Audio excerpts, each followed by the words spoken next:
ஸ்ரீ சுந்தரவல்லி அம்பிகா சமேத திருவேலீஸ்வரர் திருவருள் துணை கொண்டு இந்த வருடம் சித்திரை மாதம் என்று சொல்லக்கூடிய பராப வருஷத்தின் முதல் நாளிலே ஒரு நாளை அங்கீகரிக்கக்கூடிய 5 கர்மாக்கள் உண்டு. அதுல பாத்தீங்கன்னா சிதி, வாரம், யோகம், நட்சத்திரம், கரணம் என்று சொல்லக்கூடிய இவை அனைத்தும் தான் ஒரு நாளை நிர்ணயிக்கக்கூடியது. அப்படி இந்த பஞ்சாங்க படல சிரவண பலன் என்று சொல்லக்கூடிய பஞ்சாங்கத்திலே என்ன பலன் இருக்கிறது என்பதை காண்போம். நம பார்வதி பததே.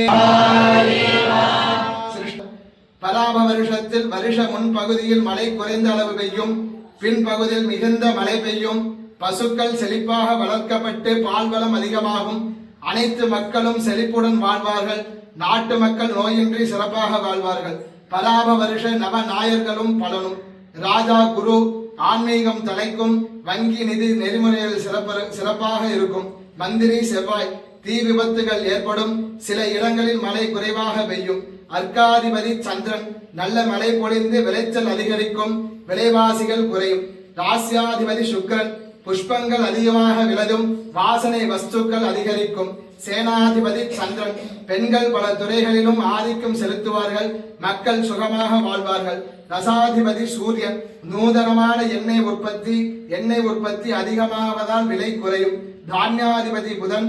மழை புயல் சேதங்களால் தானிய உற்பத்தி குறையும். மேகாதிபதி சந்திரன். காலத்தில் மழை பொழிந்து நீர்நிலைகள் நிரம்பும். விவசாயம் செழிக்கும். நிராசபதி சுக்கிரன். இதே பொருட்கள் உற்பத்தி அதிகரிக்கும். பட்டு ஜவுளி உற்பத்தி அதிகரிக்கும். வருஷத்தின் பிரதான பலன்களாக இவையெல்லாம் கூறப்படுகின்றன. எல்லாமல்ல ஸ்ரீ சுந்தரவல்லி அம்பிகா சமேத திருவேலீஸ்வரர் திருவருள் துணை கொண்டு எல்லாரும் மனதார பிரார்த்தனை பண்ணி வாழ்க்கையில எப்பயுமே சகல சௌபாகியத்தோட இருக்கணும். எடுத்த காரியங்கள் வெற்றி அடையணும். தொழிற்ஸ்தானம் நல்ல தொழிற்ஸ்தானையும் சரி, விவசாய ஸ்தானத்திலையும் சரி நல்ல மென்மேலும் உற்பத்தி.